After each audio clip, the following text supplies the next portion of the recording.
శ్రీహరి అవతారాలలో వామన అవతారం యొక్క ప్రత్యేకత ఏంటి? ఈరోజు వామన జయంతి సందర్భంగా ఎటువంటి నియమాలను పాటించాలంటారు? వామనుడు పొట్టివాడు పొట్టివాడు పుట్టినటువంటి రోజు. సరే, ఈ సందర్భంలోనే మళ్ళీ ఒకసారి మనం చెప్పుకుందాం. జయంతి అనేటువంటి పేరు దేవుళ్ళకి మహానుభావులకి మాత్రమే ఆ పుట్టినరోజు సందర్భంగా వాడతారు. లోకంలో పుట్టినటువంటి వాళ్ళని జయంతి అనేటువంటి పేరు మనం పెట్టకూడదు. సరే, ఈ మహానుభావుడు వామనుడు పుట్టినటువంటి రోజు ఈరోజు.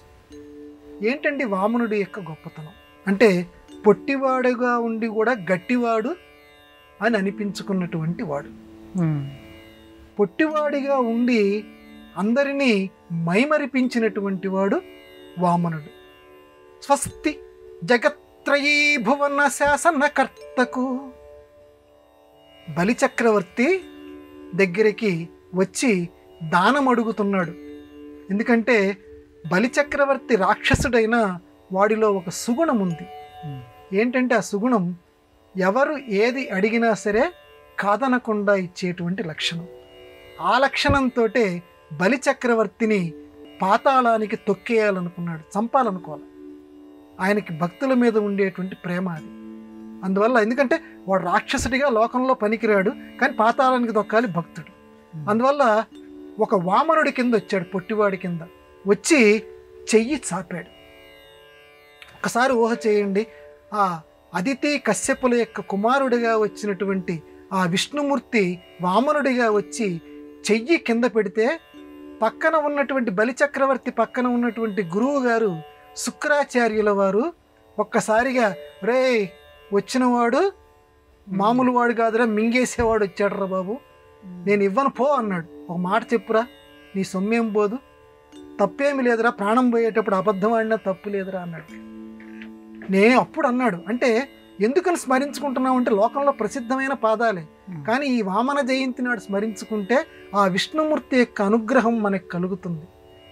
ఏమంటాడంటే, ఆదిన్ శ్రీసతి కొప్పుపై తనువుపై అని చెప్తూ, అంతటి వాడి చెయ్యి కిందగా ఉంటే పైన నా చెయ్యి ఉంటే, అంటే ఇచ్చేవాడి చెయ్యి పైన ఉంటుంది, తీసుకునేవాడి చెయ్యి కింద ఉంటుంది. లోకాలన్నింటినీ అనుగ్రహించేవాడు, లోకానికి ఏది కావాలో అది ఇచ్చేటువంటి వాడు ఈరోజు అడుక్కుంటూ చెయ్యి ఇలా కింద పెట్టాడు. అంతకంటే గొప్ప భాగ్యం ఉందా? ఈ తనువు గినువు ఇవి శాశ్వతమా? కారే రాజులు రాజ్యములు కలుగవే. మానవతా సందేశం కోసం చెప్తున్నానమ్మా. ఎంతమంది రాజులు పుట్టలేదు, ఎంతమంది అధికారులు పుట్టలేదు, లక్షల కొలది పుట్టారు ఈ దేశంలో, ఈ యుగంలో, ఈ ఖండంలో ఎంతోమంది పుట్టారు. కానీ వాళ్ళల్లో ఎంతమంది పేర్లు నిలిచి ఉన్నాయి? లోకానికి మేలు చేసి లోకంలో దానం చేసినటువంటి వాళ్ళ పేర్లే నిలిచి ఉన్నాయి. అది ఈ వామన జయంతి రోజు మనం స్మరించుకోవలసినటువంటి శిలాక్షరమైనటువంటి వాక్యం. ఆ తర్వాత ఆ కథ అందరికీ తెలుసు. వామనుడు ఇంతింత ఒటుడింత పెరిగాడని చెప్పి బలిని నాకు 3వ అడుగుకి ప్లేస్ ఇమ్మన్నాడని చెప్పి చివరికి బలి నెత్తి మీద తన 3వ పాదం ఉంచాడని చెప్పి తెలుసు మనందరికీ కూడా. కానీ 3వ అడుగు కోసం బలిని తల మీద అడుగు మోపాడని చెప్పి మనందరికీ తెలుసు. కానీ ప్రధానంగా మనం గమనించవలసింది ఏంటంటే, మాట మీద నిలబడాలి. అది ఈ వామన జయంతి అంటే.